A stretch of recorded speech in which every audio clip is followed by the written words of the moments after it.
What's up, everybody? It's your girl, Kiwan, and I am back with Love After Lockup, Season 7, Episode 14, No Crash Dummy. Before I start, make sure y'all like, comment, subscribe.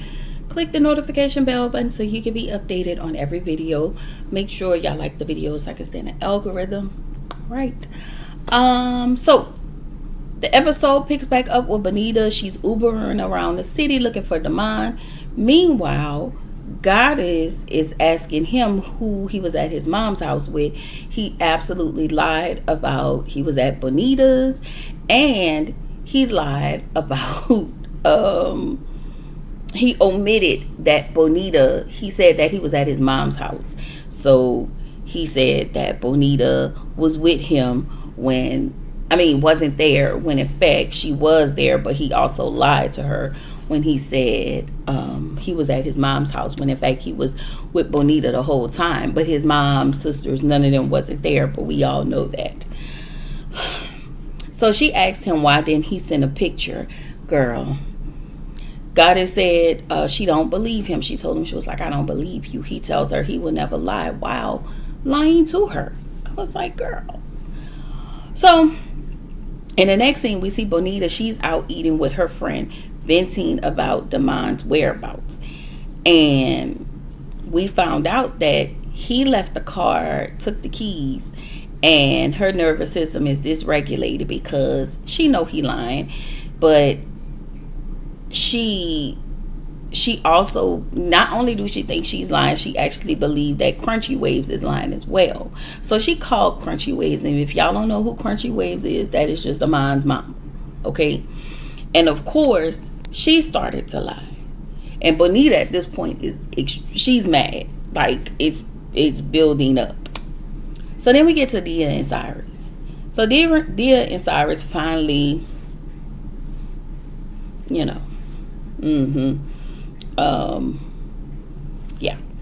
he said, so after they talked about that, she's in Hog's heaven. So he said that he was, they were driving to the parole. I think they were driving to the parole people. And he tells her that, he's happy that he's going to be able to see his mom. And he only seen her twice since he's been locked up. Cyrus goes in, they finally make it to the parole office. He actually goes in to visit his officer. And then he comes out and he tells Dia that they will send him back to jail. And then we leave off the cliffhanger from there. When we return back, we get to Kristen and Brady. So Kristen has her kids tagging along with her to go pick Brady up from the halfway house because he now has a 48-hour pass, which I don't agree with. Not the 48-hour pass, but the fact that you have your kids right along with you to go visit a man that they've never met. It is steps to that, in my opinion. So she spent $1,000 on this trip after she said that she didn't have any money to do it. But I'm pretty sure, I feel like she probably took out some type of payday loan to do this. And I just feel like, again, you're making poor decisions in order to be kept, I guess, or you feel like you have to do it because this man is your husband. Girl, okay. It seemed like the kids genuinely like him, but that's the nature of kids. They have this genuine like for people until they've been hurt. So my thought process when I saw this, I was like, girl, did you ask the other girl, the Corey, if her and her kids can tag along? Like, I don't know if they had a conversation, but we did find out those things later.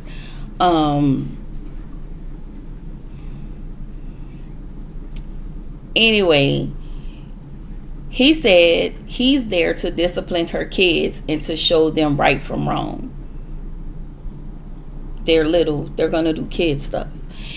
He also blames the way he turned out, not having a better role. He blames the way he turns out on not having a better role model.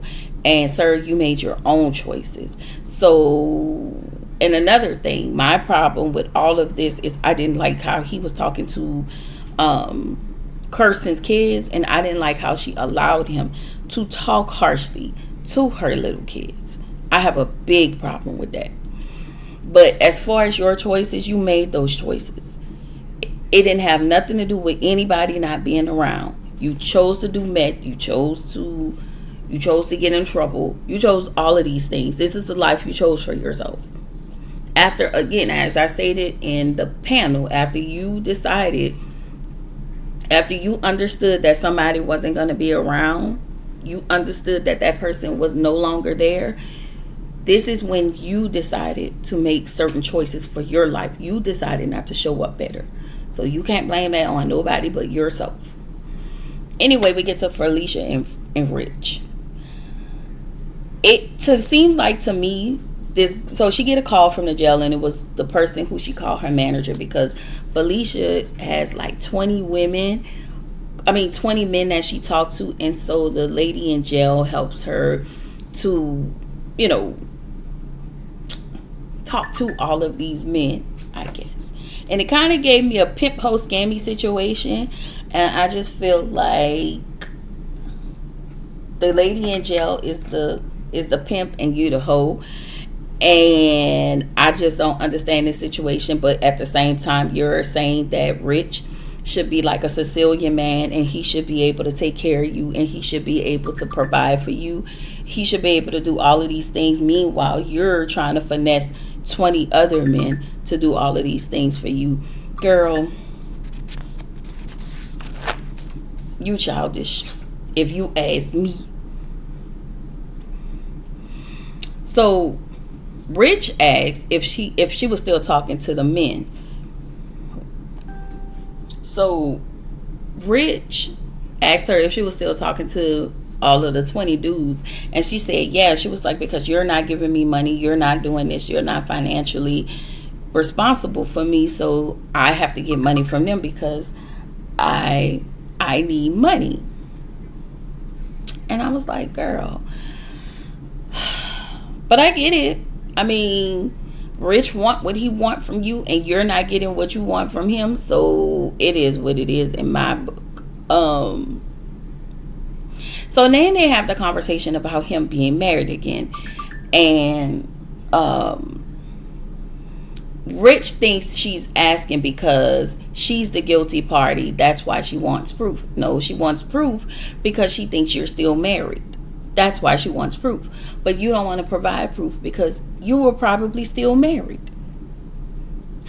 And if you are, say that, so this lady can move on with her life. And you know if you tell her the truth, she gonna dump you. So then we get to the financial advisor, Kelly and Michael. She said she maxed out all of his credit cards and she haven't been paying them off. She said, and she's mad because he kicked her mom out of the house. And I'm like, girl, you are selfish. Like, why would you max out all of this man's credit cards? So we found out that Michael messed up his knee while he got out of the car. She goes to bring him a brace and all of that, and she feels like because she drove out of her way to go bring him a knee brace, he was just supposed to thank her and all of that. No, ma'am, he ain't gonna do that. He's still mad at you, and it is what it is. So again, Michael, you're still hiding money from her, and I'm just still curious as to why you married this man while he was in jail. Like, I don't understand. It gives desperate. I feel like Kelly is a fool for dedicating 6 years of her life to somebody that was locked up, because that's exactly what she said. She was like, I dedicated 6 years of my life to him. You chose to do that, just like you chose to be prison bait. Nobody put a gun to your head and made you do any of those things. You did all of that on your own. You were a willing participant. So to act like a victim after being a willing participant, and then you want to try to act like a victim to scapegoat out of the fact that you're terrible with money, is wild to me. So then we get to Gigi and Damon. Gigi is braiding Damon's hair. She does great work. Damon is going out to the club. She doesn't like it. Gigi said that she spent her last year making sure he's good. Once again, Gigi, that's on you. Nobody made you spend your last year making sure a man who was locked up was good. This is a poor decision making that y'all feel like y'all have to make. It's not upon y'all. But for some reason, y'all place these burdens and y'all want to be the martyr for these people. Y'all place these on y'all shoulders. That is crazy to me. Back to Cyrus and Dia. They are taking Cyrus back due to old warrants. He tells her, they're taking me back to jail due to old warrants. But we find out he was planned. He can actually parole at her house on the 1st. And this is New Year's Eve. So I guess tomorrow he can start staying at her house. And of course, the little girl in her is super excited because that's all she wants. She lived in this fairy tale land. She gives mental patient, but she lived in a fairy tale land. So Dia's sister ain't seeing it for Cyrus. She said that her sister do not make smart decisions when it comes to men. She has always not made sound decisions, and she gives mental. Okay, that's what the sister said. So this is the part that got me, because this is what I wrote in my notes. You waited until you got outside in front of your door, you and him, and asked if he's invested because your kids are in the house. If you don't get out of my face with this, girl, you was not serious about that comment. You just wanted to make it look good. You was not worried about your kids when you met him. You wasn't worried about your kids when all of this is going on. You all of a sudden have a worry when it comes to your kids when this man is almost at your front door.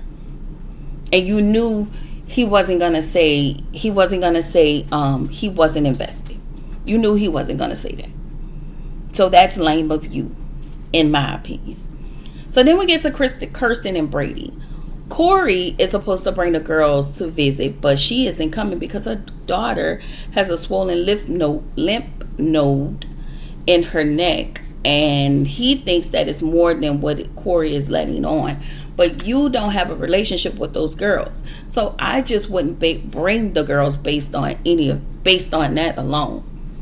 Do you call them? Do you text them? Do you communicate with them? If you're not communicating with them, why should I drive hours just to come and see you? I am no duck like your wife. I will not. No, sir. No, sir. Do better. You make the steps in communicating with your children. You start making steps. You start changing. Then I'll see what I can do, and then I'll see. So then we get to Michael and his mom. He's in a car talking with his mom. He's mad because he's in debt due to Kelly's financial negligence. And he's telling his mom what happened, of course. And she has his back 1,000%. And y'all know Angel doesn't like Kelly. I don't like Angel. I barely like Kelly. And Michael is somewhat okay with me. But he'll be working with his mom's husband. He's going to go interview with his mom's husband / boyfriend. And Angel says that Kelly don't really need a new car, or she didn't really need the mommy makeover. I agree. But your son didn't need all of those other things as well. And also, I'm going to keep saying this, he played on her vulnerability. He played on her weakness, and he played on her desperation. He knew she was desperate, and he played on those things to get exactly what he wanted. So your son isn't a saint. There's that. So, and then there's the other thing. You guys are still hiding money from her, $14,000. I wouldn't tell her I have money, but the fact that y'all still hiding money and acting like you guys have nothing going on is wild to me. Once again. So Angel's boyfriend feel like he have to prove himself because he's a hustler. Sir, is that short for convict? I need to know. Okay. And I just kind of feel like if you don't get your crunchy out of our face, because I know something. Because I feel like you're trying to downplay Michael because he just got out of prison. And this man is really trying to change his life. He's actually in the process of getting back in school, trying to get all his things. So, yeah. I can't stand people like him. Anyway, he's going to be working. He got the job with the HVAC company. And his mom has his $14K saved. We found out he was going into the DMV because he had to pay the $6,000 for some type of court fees or back fees or whatnot. Kelly was supposed to pay $5,000, making him only pay $1,000. Once again, it's not. Why did she have to pay it? But from my understanding, what I was told in the panel, that he was sending her money to pay for those things. So she did not pay for those things with the money that was sent to her by Michael. You should have given your mom the money. And another thing I found out on the panel, that he knew she was irresponsible with money. And again, that falls on your lap, not Kaylee's. If you knew this woman was irresponsible with money, you shouldn't have given her the money to begin with. But we are here.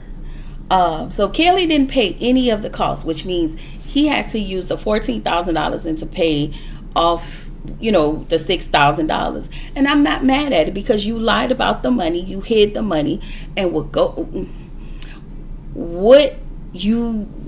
goes around comes around. Karma ain't, okay, karma. Shout out to karma. Because at the end of the day, those are really your fines and fees, not hers. Why does she have to be responsible for that?